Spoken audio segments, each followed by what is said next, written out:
स्वर्गीय श्री झूमरलाल जी खटोड़ सामाजिक प्रतिष्ठान की ओर से आयोजित इस भव्य कीर्तन कार्यक्रम में आए हुए बीड के सभी सम्माननीय नागरिक बंधुओं, मैं बहुत आभारी हूं आयोजन समिति का, जिन्होंने मुझे आमंत्रित किया और आपके सामने संवाद करने का मौका दिया। मैं आप सभी बीड के नागरिक बंधुओं से इस बात के लिए क्षमा चाहता हूं कि बहुत अच्छे से मराठी भाषा नहीं बोल पाता, इसलिए हिंदी में बात करता हूं। मेरी हिंदी बहुत सरल आसान होगी, आपको समझ में आएगी। मैं मराठी भाषा पढ़ता हूं, मराठी भाषा आप बोलें तो पूरा समझता हूं, बोलने का अभ्यास थोड़ा कम है, इसलिए हिंदी में बात करता हूं।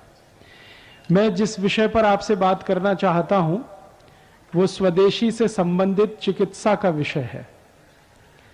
हमारे अपने जीवन में विभिन्न तरह की जो बीमारियां आती हैं, जो रोग आते हैं, इन रोगों को ठीक करने के लिए हमारे स्वयं पाक घर में बहुत सारी औषधियां हैं जो संपूर्ण स्वदेशी हैं, निरापद हैं, उनका कोई साइड इफेक्ट्स नहीं है और बहुत सस्ती हैं। ऐसी कुछ स्वदेशी औषधियों के बारे में मैं आपको माहिती देने के लिए आया हूं। आपके पास अगर कागज और पेन हो तो आप जरूर निकाल लें और ये माहिती को लिख लें, क्योंकि ये जीवन पर्यंत आपके काम आएगी। मैं जो माहिती देने जा रहा हूं आपको, वो भारत देश की आयुर्वेद चिकित्सा की जो पद्धति है, हजारों वर्ष पुरानी, उस आयुर्वेदिक चिकित्सा पद्धति के जो बड़े विशेषज्ञ रहे हैं, उनके द्वारा जो शोध की गई है, रिसर्च की गई है, अनुसंधान किया गया है, ऐसी माहिती मैं देने वाला हूं। हमारे भारत देश की जो आयुर्वेद चिकित्सा है, स्वदेशी चिकित्सा, हजारों वर्ष पुरानी है। इस चिकित्सा में हजारों साल से बहुत बड़े बड़े चिकित्सकों ने, विशेषज्ञों ने, तज्ञ लोगों ने काम किया है। ऐसे एक महान व्यक्ति हुए हैं जिनका नाम महर्षि बाघभट्ट, जो आज से लगभग 3500 वर्ष पहले हुए। उन्होंने आयुर्वेद चिकित्सा में एक शास्त्र लिखा, एक पुस्तक लिखी। वो संस्कृत भाषा में है। उस पुस्तक का नाम है अष्टांग हृदयम। बाद में इसी पुस्तक का दूसरा भाग लिखा गया, वो है अष्टांग संग्रहम। ये दो पुस्तकें 3500 साल पहले भारत के आयुर्वेद चिकित्सा के विशेषज्ञ महर्षि बाघभट्ट की हैं। उन्होंने इन दोनों पुस्तकों में 7000 सूत्र लिखे हैं संस्कृत भाषा में, और वो सारे के सारे सूत्र इस बात के लिए हैं कि व्यक्ति को अपने जीवन में निरोगी होने के लिए, स्वस्थ होने के लिए क्या करना चाहिए, और व्यक्ति को अपने जीवन में स्वस्थ होने के लिए, निरोगी होने के लिए क्या नहीं करना चाहिए। हम क्या करें स्वस्थ रहने के लिए, निरोगी होने के लिए, और क्या ना करें अपने जीवन में। यही दो माहिती के आधार पर मैं आपसे बात करूंगा। इन दोनों पुस्तकों में 7000 सूत्र हैं। मैं उसमें से आपको मात्र 10 सूत्र बताऊंगा, क्योंकि 7000 सूत्रों को बताने के लिए 20 से 25 दिवस का समय लगता है, और मेरे पास 1 घंटे 20 मिनट का समय है। इसमें मैं लगभग 10 सूत्र आपको बताऊंगा, और ये सारे के सारे सूत्र जिनको मैं आपसे बताने जा रहा हूं, मैंने स्वयं अपने जीवन में उनका पालन किया है, और उसका इतना लाभ मुझे हुआ है, और मेरे बहुत सारे सहयोगियों ने उनका पिछले कई वर्षों से पालन किया है, उनको भी बहुत लाभ हुआ है। और पिछले 12-13 वर्षों में मैंने हजारों लोगों को ये सूत्र बताए हैं। भारत के गांव-गांव में जाकर 10,000 से ज्यादा मैंने सभाएं की हैं इस माहिती को फैलाने के लिए, और हिंदुस्तान के लाखों लोगों को इससे बहुत लाभ मिला है। आपको भी मिलेगा, ऐसी मेरी पूरी विश्वास है। जो सूत्र मैं कहने जा रहा हूं वो संस्कृत के हैं, मैं सीधे हिंदी में कहूंगा। ताकि समय बचे। और आपसे फिर से विनती है कि अगर कागज और पेन है तो आप जरूर लिख लीजिए, डायरी आपके पास है तो जरूर लिख लीजिए, क्योंकि इनको बताने के लिए दोबारा कौन आएगा मालूम नहीं है। हमारे जीवन में बीमारियां जो आती हैं, रोग जो आते हैं, वो क्यों आते हैं? आयुर्वेद की उनकी अपनी परिभाषा है, और परिभाषा ये है कि शरीर में 3 तरह के कषाय होते हैं या 3 तरह के दोष होते हैं। एक है वात, दूसरा है पित्त, तीसरा है कफ। आयुर्वेद में यह कहा गया कि वात, पित्त, कफ अगर ये संतुलित रहें तो व्यक्ति जीवन भर निरोगी होता है। इसी के आगे कहा गया कि अगर वात, पित्त, कफ बिगड़ जाएं, असंतुलित हो जाएं, तो व्यक्ति जीवन भर रोगी रहता है। तो हमें हमारे जीवन में एक ही प्रयास करना चाहिए निरोगी होने के लिए, स्वस्थ होने के लिए, कि हम हमारे वात, पित्त, कफ तीनों को संतुलित रखें। अब वात, पित्त, कफ संतुलित कैसे रहते हैं हमारे शरीर में, इसी के लिए 10 सूत्र हैं।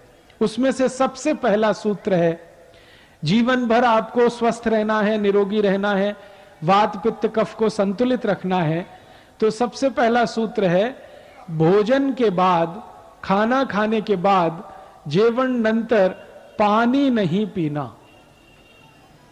यह पहला सूत्र है। भोजन के बाद, खाना खाने के बाद पानी नहीं पीना। जीवन पर्यंत अगर आप निरोगी रहना चाहते हैं तो उसके लिए यह सूत्र है। अब आप कहेंगे ये तो बिल्कुल उल्टी बात है, हम तो सब खाना खाने के बाद, भोजन के बाद पानी ही पीते हैं, लोटे पर लोटा पीते हैं। कई लोग तो भोजन से जास्ती पानी पीते। और आयुर्वेद का सूत्र कहता है जेवण नंतर पानी नहीं पीने का है। क्या कारण है इसका, क्यों नहीं पीने का है? आपको जो मैं समझाना चाहता हूं वो ये कि आपका ये जो पूरा शरीर है, इस शरीर का सबसे महत्वपूर्ण भाग है आपका पोट। अंग्रेजी में हम सब लोग इसे स्टमक कहते हैं। इसके 2 हिस्से हैं, एक स्टमक है, दूसरा एब्डोमेन है। ये पूरा पोट आपके जिंदगी का सबसे महत्वपूर्ण अंग है, शरीर का भी सबसे महत्वपूर्ण अंग है। क्यों? आप जो कुछ भी भोजन करते हैं वो सब कुछ पोट में जाता है। फिर ये भोजन का पाचन होता है, उस पाचन में से रस बनता है, रस में से मांस, मज्जा, रक्त, वीर्य, मल, मूत्र, अस्थि और मेद बनता है। मल और मूत्र शरीर के काम का नहीं है, तो शरीर उसको नित्य दिन छोड़ देता है।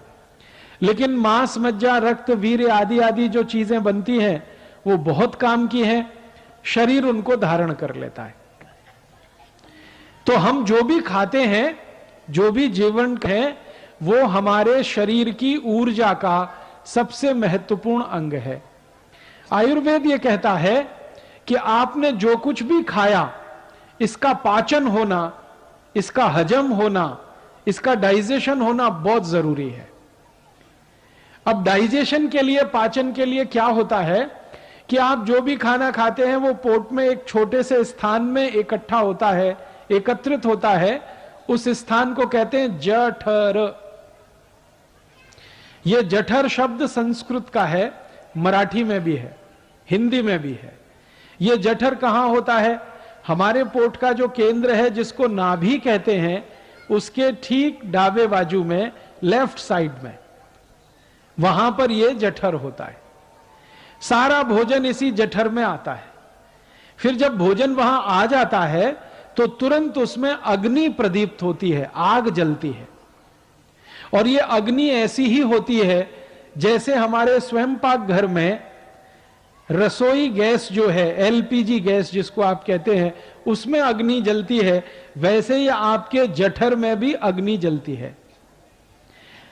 अब क्या हुआ कि आपने भोजन किया, सारा भोजन पोट में, जठर में इकट्ठा हुआ, अग्नि जलना शुरू हुआ, अग्नि ने भोजन का पाचन शुरू किया, उसी समय आपने गटागट गटागट पानी पी लिया। अब क्या होगा? अग्नि और पानी का मेल नहीं है, अग्नि और पानी की दोस्ती नहीं है, अग्नि और पानी की दुश्मनी है। अगर आपने खाना खाने के बाद तुरंत पानी पी लिया तो जो पोट में अग्नि जल रही थी खाने को पाचन करने के लिए, वो बुझ जाएगी, बंद हो जाएगी। और अग्नि अगर बुझ गई और बंद हो गई तो खाने के पाचन की क्रिया समाप्त हो जाएगी, रुक जाएगी।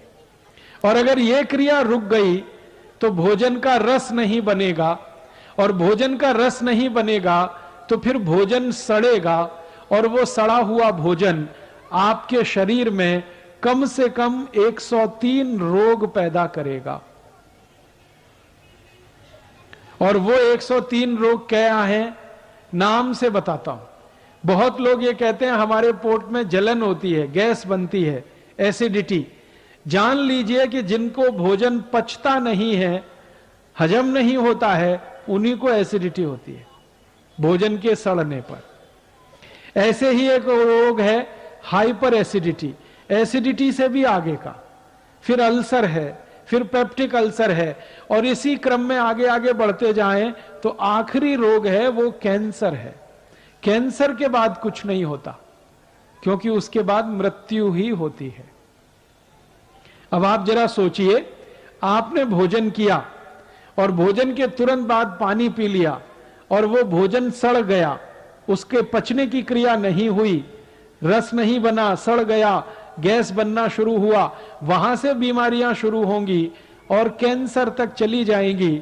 फिर आप अपने जीवन के अंतिम दिन में अफसोस करेंगे कि आपने कोई बड़ी भारी भूल की। और वो भूल क्या है? भोजन के बाद आपने तुरंत पानी पिया, वही भूल है। इसलिए आप आज से अपने जीवन में इस नियम का वो संकल्प के रूप में ले लीजिए, खाना खाने के बाद पानी नहीं पीना, क्योंकि अग्नि जल रही है, वो खाने को पचाने के लिए बहुत जरूरी है। अब आप ये पूछ सकते हैं मुझसे कि अच्छा ठीक है, बात समझ में आ गई, खाना खाने के बाद पानी नहीं पीना। फिर आप पूछेंगे कभी पीना, कितनी देर बाद पीना? तो उसका उत्तर यह है कि आपके पोट में खाने के पचने की जो क्रिया है उसके 3 चरण होते हैं। पहला चरण, पहला स्टेज है, जो कुछ भी आपने खाया, सॉलिड और लिक्विड, ठोस और द्रव, ये एक दूसरे में मिलता है। यह क्रिया लगभग 1 से 1.5 घंटे तक चलती है। फिर उसके बाद क्या होता है, जो कुछ एक दूसरे में मिल गया वो खिचड़ी जैसा बन जाता है और उसमें से रस बनना शुरू होता है। जब किसी चीज में रस बनना शुरू होता है तभी पानी की जरूरत पड़ती है। माने खाना खाने के 1 से 1.5 घंटे के बाद पानी पिए, 1 तास नंतर पानी पीने का है। आप बोलेंगे बात तो समझ में आ गई, 1 तास नंतर पानी पीने का है, तो 1 तास तक और कुछ पी सकते हैं क्या? पानी तो 1 तास नंतर पीने का, ठीक है, समझ में आया। और कुछ पी सकते हैं क्या? तो आयुर्वेद में माहिती दी गई है कि जेवण नंतर तत्काल अगर पीना चाहते हैं तो ताक पिए, तुरंत। भोजन के तुरंत बाद अगर पीना चाहते हैं तो ताक पिए।